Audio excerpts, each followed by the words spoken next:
bismillaahir raxmaanir raxiim kulan waxaan daawadeel ku soo dhawaada qodobada wararkooda ugu waaweyn aan idin hayno waxaa ka mid ah gado oo dagaal cusub ka qarxi raba axmed madoobe oo abaabul wada jan oo tagay beled xaaw xiisad siyaasadeed oo isku bedeli karta mid militari oo ka taagan gobolka gado qodobadaas oo faahfaahsan ayaad wararkeena ku daawo doontaan hadduu al yiraahdo balse saaxiibayal waxay idinka codsanayaan subscribe sartaa janalka si aad u heshaan wararkay macluumaadka halkan aan soo gelino mahadsanidin dhammaantiinba madaxweynaha maamulka jubbaland axmed maxamed islaam axmed madoobe ayaa maanta dib ugu laabtay magaalada kismaayo xilli uu sii xoogeysanayo khilaafka kala dhexeeya dowladda federaalk soomaaliya iyadoo gobolka gado uu noqday xudunta xiisada ugu weyn ee u dhexeysa labada dhinaca dib u soo laabashada axmed madoobe ayaa lagu fasiray mid xambaarsan fariimo culus oo siyaasadeed iyo dhaqdhaqaaqyo militari iyadoo wararka gudaha jubbaland ay sheegayaan inuu si degdega u bilaabay abaabul cusub oo uu ku xoojinayo gacanta maamulka ee gobolka gado halkaas uu si toos ah ay ugu loolami doonaan jubbaland iyo dowladda federaalk ee soomaaliya gobolka gado ayaa mar kale isku bedelay goob ay isku farisaari doonaan dana siyaasadeed doorasho iyo awood ciidan dowladda federaalk soomaaliya ayaa riixaysa qorshe doorasho qof iyo cod ah oo ay rabto in laga hirgeliyo gobolka halka jubbaland ay si cad arrintaas ay u diidan tahay maamulka jubbaland ayaa ku doodaya inaan lala sameyn wax wada tashi ah islamarkaana qorshaha dowladda dhexe uu yahay mid lagu wiiqayo nidaamka federaalka iyo madax banaanida maamul goboleedyada xaaladda ayaa sii cakirmaysa kadib markii cabdirashiid janan uu maanta gaaray magaalada beled xaawo ee gobolka gado isagoo wata hub iyo ciidan imaashaha janan ayaa si weyn u kicisay xiisadda maadaama uu yahay shakhsi si weyn ugu lug leh arrimaha amniga iyo siyaasadda gobolka gado islamarkaana horey ugu jiray muran siyaasadeed iyo kuwa militari wararka laga helayo beled xaawo ayaa sheegay in janan uu si degdega u geliyey ciidamada heegan sare islamarkaana bilaabay abaabul militari oo ka dhan ah dhaqdhaqaaqyada dowladda federaalk ee soomaaliya dhinaca kale axmed madoobe ayaa lasoo warinayay in ciidamo hor leh uu diray gobolka gado kuwaasoo la filaya inay xoojiyaan difaaca jubbaland ee gado tani waxay muujinaysaa in jubbaland ay si buuxda ugu diyaar garoobayso iska caabin militari haddii ay dowladda federaalku isku daydo inay si toosa u maamusho doorashooyinka ama ay faragelin ku samayso maamulka gobolka gado madaxweyne ku-xigeenka jubbaland maxamuud sayid aadan ayaa horey u sheegay inaysan aqbali karin hal gobol oo ka mid a jubbaland si gaara loogu qabto doorashooyin isagoo tilmaamay in arrintaas ay tahay mid siyaasadaysan madaxweyne ku-xigeenka jubbaland iyo axmed madoobe ayaa markan isku waafaqay in la qaado tallaabooyin militari oo ka dhinaha dowladda federaalka islamarkaana laga hortago abaabulka xilligan gobolka gado ka soconaya dowladda federaalka ayaa weli ku adkaysanaysaa in ay doorashooyin qof iyo cod ah ay yihiin dariiqa keliya ay lagu gaari karo dimuqraadiyaddaba inkastoo aysan si cada ugu jawaabin eedeymaha jubbaland waxaa la aaminsan yahay in filla soomaaliya ay doonayso inay si toosa u maamusho hanaanka doorashooyinka ee gado si ay u xaqiijiso natiijooyin siyaasadeed oo la jaanqaadaya qorshaheeda xiisada siyaasadeed ayaa hadda isku rogaysa mid militari iyadoo ciidamo la isugu geynayo gobolka gado saraakiil militari oo abaabul wada iyo hub culus oo laysku aruursanayo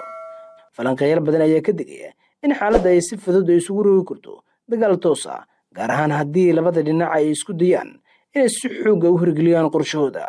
haddii xaaladda gobolka gado ay faraha ka baxdo waxay saameyn weyn ku yeelan kartaa xasiloonida jubbaland amniga gobolada dariska iyo guud ahaan nidaamka federaalk ee soomaaliya khilaafka ayaa sidoo kale dhaawici kara kalsoonida u dhexeysa dowladda dhexe iyo dowlad goboleedyada taasoo dib u dhigaysa horumarka siyaasadeed ee dalka xaaladda ka taagan gado ayaa ka mid ah kuwa xilligan taagan oo ah mid xasaasi ah haddaan xal degdeg ah loo helin ay ka dhalan karto arrimo ay ka mid yihiin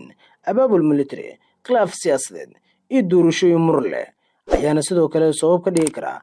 culeys weyn iyo qarax siyaasadeed oo ka dhex qaro gobolka gado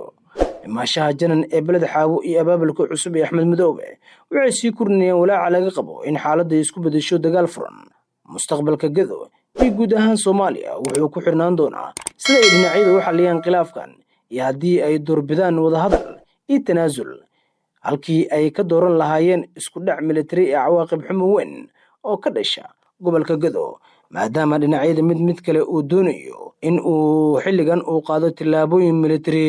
islamarkaana uu ka hortago dhaqdhaqaaq walba dhan walba uu wado axmed madoobe ayaa isagu waxa uu doonayaa inuu isku difaaco qorshe kasta oo ka imaan kara dowladda federaalk ee soomaaliya waxaana tillaabadan ay sii hurinaysaa xiisadda labada dhinac iyadoo sidoo kale axmed madoobe dhaqaalihii ugu faraha badnaa uu ka soo helay imaaraadka carabta markana uu doonayo inuu ku maalgeliyo gobolka Gado isla markaana uu iska difaaco qorshaha dowladda federaalka ee xilligan ay doonayso inay ka hirgeliso deegaanada ka tirsan gobolka Gado. haddii tani ay dhacdo waxaa suuragal ah in Axmed Madoobe uu markale uu ku adkaan karo dagaal ula galo dowladda federaalka ee Soomaaliya. Janan iyo Axmed Madoobe ayaa iyagu markale waxay isku arki doonaan gobolka Gado. kol hore Janan waxa uu saaxiib u lahaa hogaamiyaha maamulka Jubbaland Axmed Maxamed Islaam Axmed Madoobe balse markan waxa uu la saftay dowladda federaalka ee Soomaaliya. Janan iyo Axmed Madoobe oo hore u ahaa saaxiib lilaahi ayaa markan ku hardami doona gobolka Gado. waxaase la arki doonaa cidda guuleysan doonta iyo sida ay u dhici doonaan maalmaha soo aadan maadaama isha lagu hayo waxyaabaha ugu waaweyn ee halkaasi ka dhici doona. abaabulkan iyo sidoo kale loolanka siyaasadeed ayaa sidoo kale cirka isku sii shareerayay maalmihii ugu dambeeyey. dhinacyada ayaa qaadi doona loolan culus oo ay doonayaan inay iskaga difaacaan hogaamiyaha maamulka Jubbaland Axmed Maxamed Islaam Axmed Madoobe halka Janan uu doonayo inuu difaaco hogaamiyihiisa. waxaase la arki doonaa xaalka halka uu ku dambeyn doono. khilaafkan wuxuu gaaray meeshii ugu xumeed abaabul military ee mid aan caadihin ayaa ka soconaya magaaladaasi waxaana ciidanka ay helayaan dabaabaad culus iyo hubkii ugu badnaa gaadiid dagaal lacago fara badan oo imaaraadka carabta ka imaanaya iyadoo sidoo kale Kenya iyo Ethiopia ay si weyn u maalgelinayaan hogaamiyaha Jubbaland Axmed Maxamed Islaam Axmed Madoobe halka sidoo kale dowladda federaalku ay ka fikirayso sidii qorshahaasi gabi ahaanba ugu hortagi lahayd. waxaase la arki doonaa tillaabada xigta ee dhinacyada ay qaadi doonaan maadaama xaalku uu marayo meeshii ugu xumeed isla markaana ugu xasaasisaneed. dhinaca kalena golaha mustaqbalka Soomaaliyeed ayaa gabi ahaanba iska diiday tallaabo kasta oo xilligan ay doonayso inay qaado dowladda federaalka ee Soomaaliya kaasi oo ku aadan inay doorasho ay ka qabato dalka. waxayna sheegeen inay ka hortagi doonaan qorshe kasta oo dowladda ay doonayso. difaacyo cusub ayaa waxay ka qodanayaan qaybo ka mid ah Daynile Cabdilcasiis iyo sidoo kale bartamaha magaalada Muqdisho agagaarka sayidka wuxuuna qorshe uu yahay in dowladda la go'doomiyo isla markaana la soo afjiro dhaqdhaqaaqeeda siyaasadeed ee xilligan ay ka wado dalka. waxayna ay doonayaan in gabi ahaanba ay afjiraan dowladda uu hogaaminayo madaxweynaha Soomaaliya Xasan Sheekh Maxamuud. waxaase la arki doonaa halka uu ku dambeyn doono xaaladda siyaasadeed iyo jahwararka xilligan ka taagan dowladda federaalka iyo sidoo kale mucaaradka iyo waxa kaloo aad wararkeena kale ku daawan doontaan khilaafkan iyo halka uu ku dambeyn doono iyo sidoo kale dhinacyada siday xal ugu gaaraan xiisadaha siyaasadeed ee sii kordhaya marmar ka dambeysa. 5 guri ama 10 guri oo kastana waxa u sameeynaa gudoomiye gaar ah qof laba sugid oo waardiya u sameeynaa oo ka warqabo qof wuxuu ku soo kordhay banaanka kuwa ka imaanayana meel kasta oo isleenahay waa laga xanibi karaa baa ka shaqeynaa waana heleynaa xogtooda. gudahaan daawadayaal warkaad ka daawanaysan janalka wanaagsantaas amaan Allah.